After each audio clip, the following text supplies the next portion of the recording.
If your account's been frozen because you were sued in a U.S. courthouse, I want to tell you about a success that we had this past week, and it really exemplifies how great our team is at resolving these issues quickly and fairly.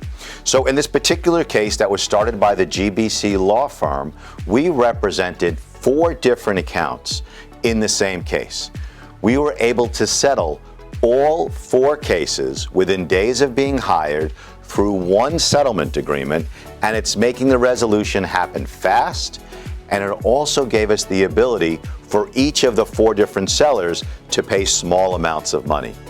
These law firms that are freezing your accounts, that are suing you, are making money by keeping a portion of the money that they recover from you. So when we can represent several sellers all at once, we're able to get each seller a much better deal and also do it much faster. If you want to learn more about how we help sellers who have their accounts frozen by temporary restraining orders, contact us for a free consultation.